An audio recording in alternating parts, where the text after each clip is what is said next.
வால்பாறைக்கு செல்ல e pass கட்டாயமாக்கப்பட்டுள்ள நிலையில் ஆழியார் வன சோதனை சாவடியில் அதிகாரிகள் வாகன தணிக்கையில் ஈடுபட்டுள்ளனர். இதுகுறித்த விவரங்களை நமது செய்தியாளர் சக்திவேலிடம் கேட்கலாம். சக்திவேல், விவரங்கள். சிவரஞ்சனி, அதாவது தமிழகத்தில் சுற்றுலா செல்பவர்களின் எண்ணிக்கை தொடர்ந்து நாளுக்கு நாள் அதிகரித்து வருகிறது. இந்நிலையில் விடுமுறை நாட்களில் சுற்றுலா தலங்களில் கூட்டம் தொடர்ந்து அதிகரித்து காணப்படுகிறது. இதனால் சுற்றுலா தலமான ஊட்டி மற்றும் கொடைக்கானலில் போக்குவரத்து நெரிசலை குறைக்கும் வகையில் நாள்தோறும் எத்தனை சுற்றுலா வாகனங்கள் அனுமதிக்கலாம் என்பது குறித்து உயர்நீதிமன்றம் உத்தரவின்படி ஆய்வு மேற்கொண்டு வந்த நிலையில் ஊட்டி மற்றும் கொடைக்கானல் பகுதிக்கு செல்ல இ பாஸ் நடைமுறைப்படுத்தப்பட்டுள்ளதால் சுற்றுலா பயணிகள் அதிக அளவில் தற்போது கோவை மாவட்டம் வால்பாறை பகுதியில் குவிந்து வருவதாக நீதிமன்றத்திற்கு தகவல் கிடைக்கப்பட்டதாகவும், அதனால் ஊட்டி கொடைக்கானலை விட வால்பாறை பாதுகாக்கப்பட்ட ஆனமலை புலிகள் காப்பகம் சுற்றுச்சூழலில் அமைந்துள்ளதால் வால்பாறை பகுதிக்கு செல்லும் அனைத்து வழிகளிலும் சோதனை சாவடிகளை அமைத்து இன்று முதல் இ பாஸ் நடைமுறையை அமல்படுத்த வேண்டும் என சென்னை உயர்நீதிமன்றம் கடந்த மாதமே உத்தரவை பிறப்பித்திருந்த நிலையில் இன்று முதல் இ பாஸ் நடைமுறை கட்டாயம் செய்யப்பட்டுள்ளது.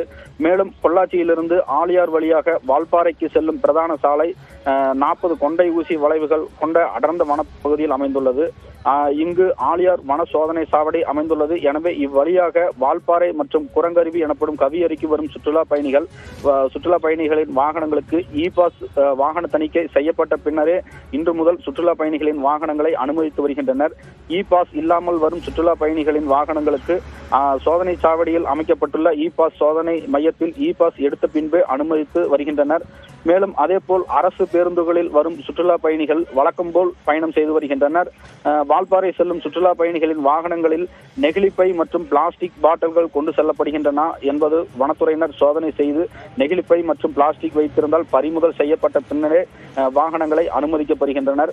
மேலும் வனசாலையில் செய்யும் சுற்றுலா வாகனங்கள் வனவிலங்குகளை தொந்தரவு செய்யக்கூடாது என எச்சரித்து, அதேபோல் அண்டை மாநிலமான கேரளா மாநிலத்திலிருந்து வால்பாறை பகுதிக்கு வரும் சுற்றுலா பயணிகளுக்கும் சோலையார் இடதுகரை பகுதியில் இ பாஸ் பதிவு செய்ய ஏற்பாடு செய்யப்பட்டுள்ளதாக விவரங்களை வழங்கியமைக்கு நன்றி சக்திவேல்.